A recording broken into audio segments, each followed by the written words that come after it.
Bom, pessoal, enquanto tem gente entrando aí, vamos dar início. Na verdade, essa aula é bem curtinha, só para dar continuação a toda aquela conversa que nós tivemos na última aula sobre a biologia reprodutiva das plantas. Então, nós falamos de todos aqueles tipos de polinização, como ocorre, as variações das flores, as adaptações das plantas.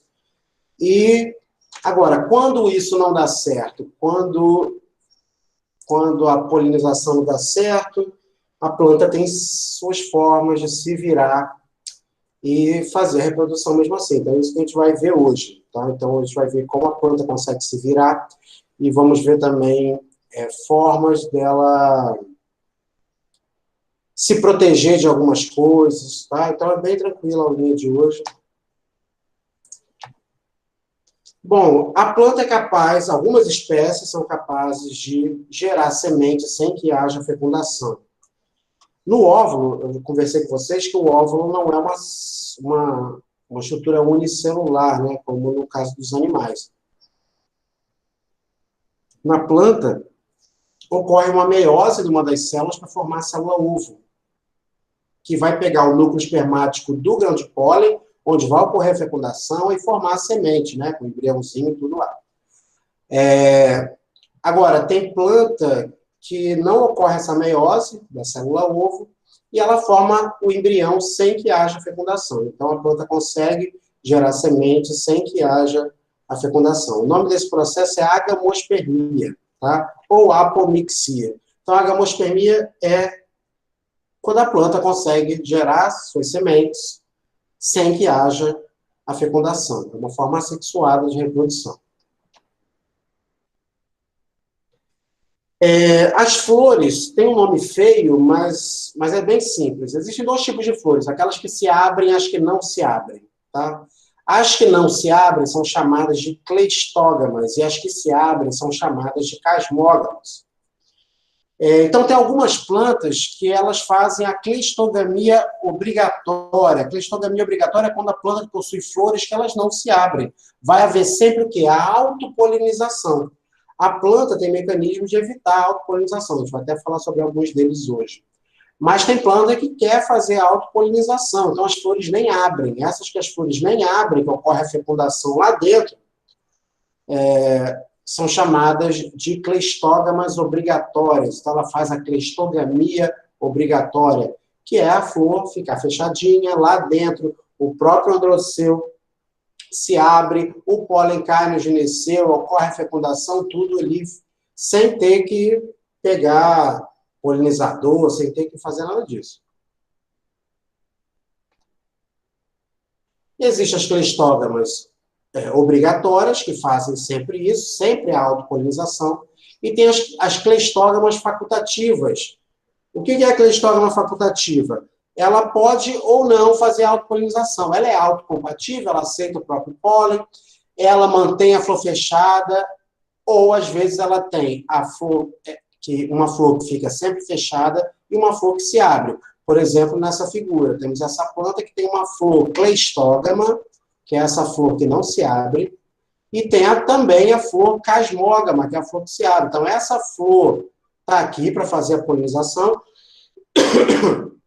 e essa outra está se mantendo fechada e vai amadurecer o androceu, o gineceu lá dentro, vai ocorrer a polinização com a flor fechada, vai ocorrer a autopolinização.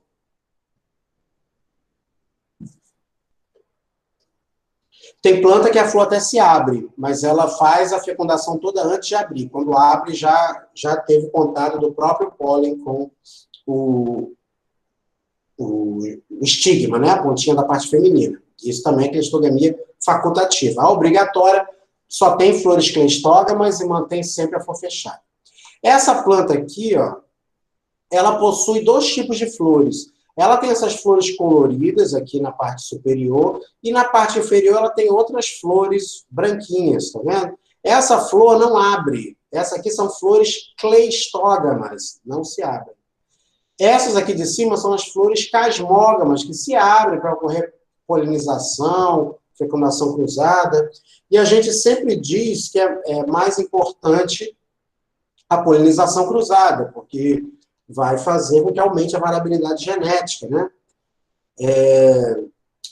Claro, isso é uma realidade. Porém, a planta que faz autopolinização, ela garante que vai haver polinização independente do polinizador ou não, né? Então, independente do que aconteça com seus agentes polinizadores, se funcionou ou não funcionou, ela vai garantir a prole, porque ela vai ter suas flores fazendo a clistogamia, né? Fazendo a autopolinização, suas flores fechadas fazendo a autopolinização. Ok? E gerando sementes. Isso é reprodução sexuada, mesmo que seja com ela mesma, tá? Tem encontro ali dos gametas. O que não acontece com a anterior, que eu falei com a Gambospermia. Olha que interessante essa planta aqui.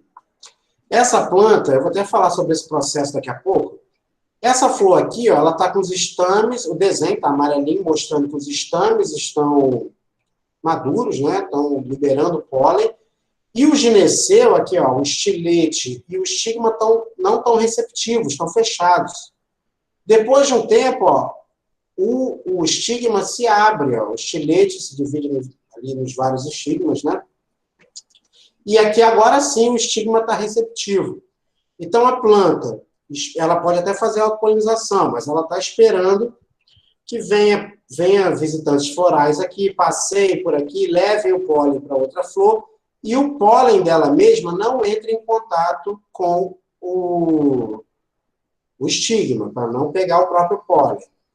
Mas olha que interessante. Então, depois o estigma está aqui aberto, numa altura mais elevada.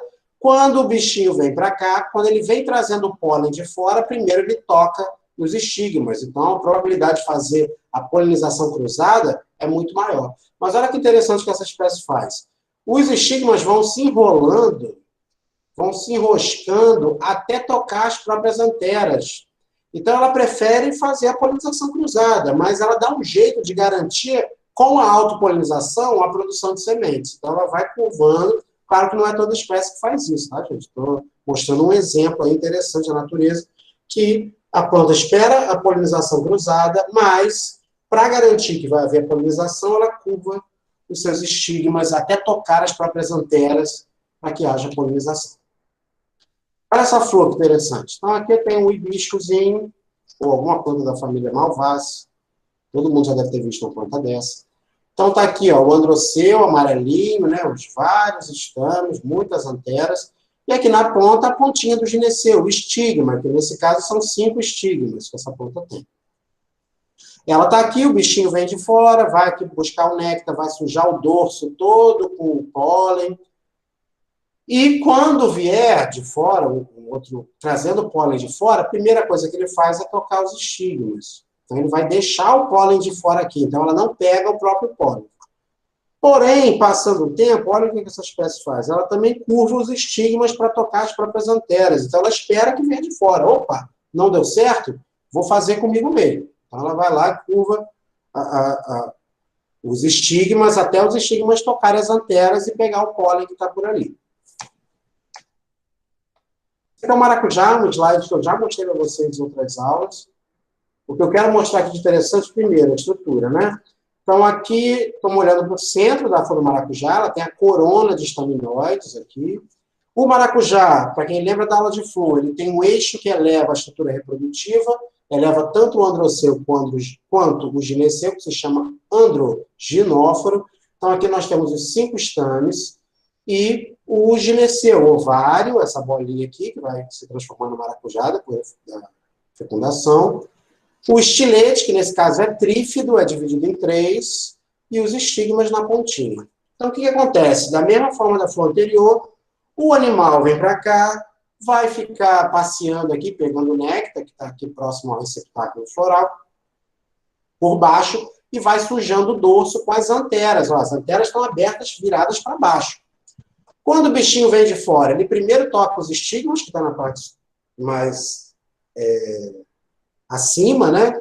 E deixa o pólen que ele trouxe de fora. Ele vem aqui, se suja com esse pólen e vai para outra flor. Quando chegar na outra flor, ele encosta primeiro no estigma, deixando o pólen, etc.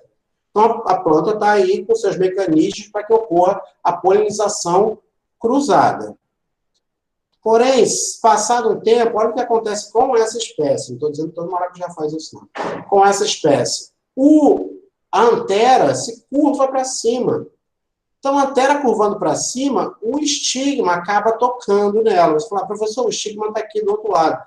Mas isso aqui é maleável, né? O vento passa e faz com que isso se movimente. Então, o estigma acaba tocando a antera invertida e pegando o próprio pólen. Então, mais uma vez, essa planta espera ocorrer a polinização cruzada, não dando certo, ela dá um jeito de garantir a reprodução fazendo a autopolinização.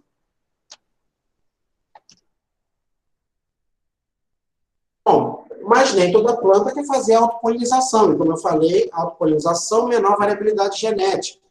Tem planta que não aceita o próprio pólen, né? São chamadas autoincompatíveis. A planta que aceita o próprio pólen, que consegue gerar, ter a fecundação a partir do próprio pólen da mesma flor, ela é chamada autocompatível. As que não aceitam são autoincompatíveis. E muitas espécies têm formas de evitar a autopolinização. Estou falando da autopolinização, polinização feita na mesma flor. Vamos ver alguns desses, né? Primeiro, a separação física. Então, existem plantas, estruturas na planta que evitam que haja autopolinização. Isso é uma separação física. Tem dois tipos. Pode ser flores de sexos separados, então quando o sexo está separado, ela não pode, a mesma flor não pode fazer, não vai fazer autopolinização, né? Apesar de alguns autores discutirem esse assunto. Mas uma forma de evitar a autopolinização é você ter os sexos separados. Então, flor que tem sexo separado, nós aprendemos duas na aula de flor, que são as plantas monóicas e dioicas, né? A monóica, que tem no mesmo indivíduo flores unissexuadas masculinas e flores unissexuadas femininas, e plantas dioicas, que têm indivíduos da espécie que só produzem flores femininas, quer dizer, a planta fêmea, e outros indivíduos que produzem só a flor masculina, a planta macho. Então, essas plantas possuem flores de sexos separados. O sexo separado é uma forma de separação para evitar a polinização, a separação física. É uma ercogamia. Então, ercogamia é a separação física. Pode ser sexos separados, ou pode ser o que eu vou mostrar agora para vocês. Preste atenção nessa primeira figura. Então, vamos, na figura seguinte tem uma foto maior. Peraí. Não, peraí, vai ser aquela mesmo. Vamos olhar o seguinte, isso aqui é a planta da mesma espécie. Ela tem, vamos olhar aqui a parte reprodutiva feminina, né? O gineceu, ó, ovário, estilete e o estigma na ponta. Então, ó, ovário, estilete e estigma. Na mesma espécie, eu vou ter flor desse jeito. E eu vou ter flor desse outro jeito aqui, ó. Ovário, estilete e estigma. Então, a gente chama isso de heteroestilia. Heteroestilia, hetero diferente, estilia de estilete. Então, tem estiletes de tamanhos diferentes. Então, aqui, ó, estilete longo, e eu tenho a flor com estilete curto. É a mesma espécie. Agora, como isso evita a autopolinização? Vamos pensar o seguinte, aqui, ó, eu tenho as anteras, né? O androceu está aqui. O androceu está bem aqui. Na flor de estilete longo. Olha na flor de estilete curto. Na flor de estilete curto, o androceu está lá em cima, né? Olha as anteras lá em cima. Estão em tamanhos diferentes. Então, para resumir, eu vou mudar nesse assunto. O animal que visitar essa flor vai levar o pólen dessa flor para esse estigma. E o animal que visitar essa flor daqui vai levar o pólen desse estame para esse estigma. Tá? Então, aí, continuando na separação física é ercogamia, pode ser aqueles estiletes de tamanhos diferentes, ou pode ser flores de sexos separados. Só para relembrar, monoicia e dioicia, a gente já aprendeu que dioicia, eu estou falando das plantas monóicas, dioicia das plantas dioicas e monoicia das plantas monóicas. Porém, existe uma série de formas sexuais nas plantas. Eu ensinei para vocês na aula de flor, essas três são as mais importantes, as plantas monóicas, dioicas e as plantas hermafroditas. Tá? Planta hermafrodita tem flor hermafrodita. Planta monóica e dioica tem flores com sexos separados. A diferença vai ser que na monóica Monóica, lembra da etimologia da palavra? Mono, um, oico, casa. Numa casa só, eu vou ter as flores unissexuais, masculinas e femininas. A planta dioica são duas casas, né? Di e oico, casa. De dois, oico, casa. As plantas dioicas eu vou ter indivíduos que produzem somente flores femininas e indivíduos que produzem somente flores masculinas. Então, uma casa para flor masculina, uma casa para flor feminina. Então, isso já dá 99% das plantas. Porém, na natureza, existe isso tudo aqui, ó. As plantas que são androdioicas, andromonóicas, ginodioicas, ginomonóica, polígamo-dioica e polígamo-monóica. Chega ao ponto, por exemplo, da polígamo-monóica, que é uma espécie que ela possui flores femininas, flores masculinas e flores hermafroditas no mesmo indivíduo, tá certo? Na mesma casa. Isso aqui é só por curiosidade, tá? O que eu posso cobrar de vocês, eu vou querer que vocês saibam direitinho o que é uma flor hermafrodita, uma flor unisexuada, uma planta hermafrodita, monóica e dioica. Ok? Mas tá aí. Esse PDF já está com vocês, tá? Você já tem isso tudo lá. No tópico de aula sobre biologia reprodutiva, vocês têm o PDF da aula completa, incluindo a aula passada e a de hoje, e tem o vídeo da aula passada que a gente falou de polinização. E eu vou incluir lá no mesmo tópico esse vídeo da aula de hoje, tá? A heterostilia, então, ergogamia, voltando tudo para recapitular, ergogamia é a separação física das partes, que vão evitar que a planta faça a autopolinização. Uma das formas de ergogamia é a separação das flores com sexos separados, né? Flores masculinas, flores chamadas de estaminadas, e as flores femininas, chamadas de flores pistilares. Outra forma de ergogamia, de separação física, é a heteroestilia. Hetero diferente, estilia, falando de estilete, né? Então, é aquele exemplo da flor amarelinha que eu mostrei para vocês, em que nós temos plantas, flor, na mesma população, às vezes no mesmo indivíduo, você tem flores com estilete curto e flores com estilete longo.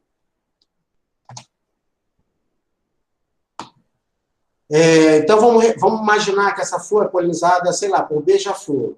Não é muito cara de beija-flor essa flor, não, mas vamos imaginar isso. Então, o beija-flor tem um bico grande, ele vai enfiar o bico aqui para pegar o néctar. Quando ele enfiar o bico na flor do estilete curto, ele vai sujar a região próxima à cara com o pólen, certo? Quando ele enfiar o bico numa flor que tem um estilete longo, ele vai sujar mais para a ponta do bico com o pólen dessas anteras que estão aqui no meio do caminho, né? Então, o que vai acontecer? Eu vou ter as polinizações legítimas ocorrendo da seguinte forma. O pólen que o beija-flor carregou dessa planta, ele vai deixar nesse estigma. E o pólen que ele pegou nessa planta, que vai estar setorizado numa parte mais para a ponta do bico, ele vai deixar nesse estigma. Então, o de estigma curto pega o pólen do de estigma longo e o de estigma longo pega o pólen do estigma curto. Ok? Então, isso evita a autopolinização. Então, a heteroestilia, dentro de uma espécie, quando ela tem estiletes de tamanhos diferentes, ela possui a heteroestilia. Isso é uma ergogamia, uma separação física das partes para evitar que haja autopolinização.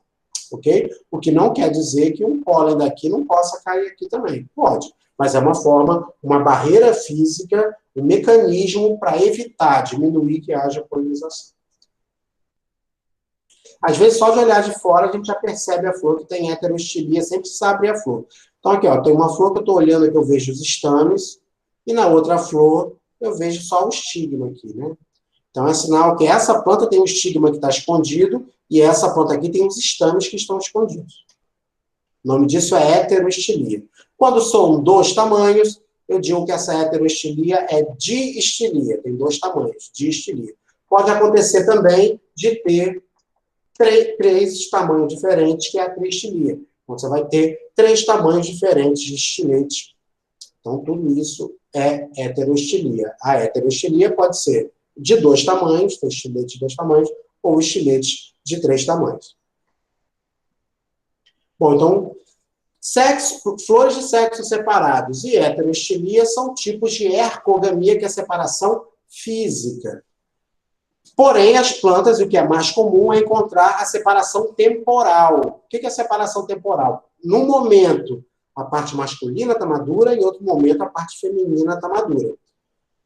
A separação temporal é chamada de dicogamia. Então, ergogamia, separação física, dicogamia, separação temporal. A dicogamia mais comum nas plantas é a chamada protandria. Pro quer dizer antes, né? Proto quer dizer antigo.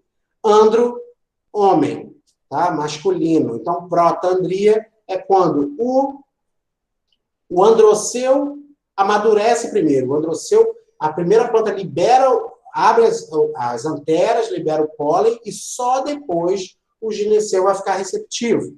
Então, quando o androceu fica pronto primeiro, fica maduro primeiro, digamos assim, eu tenho uma flor protândrica. Ela faz a protandria. Então, o androceu fica maduro primeiro. O exemplo dessa planta aqui, que ela no primeiro dia libera o pólen, olha no centro o gineceu fechado, o estigma fechado, e no segundo dia, os estames estão lá, já murchos, já liberaram o pólen, e o gineceu aqui já aberto e receptivo. Tá? Então, quando o androceu fica maduro primeiro, é protandria.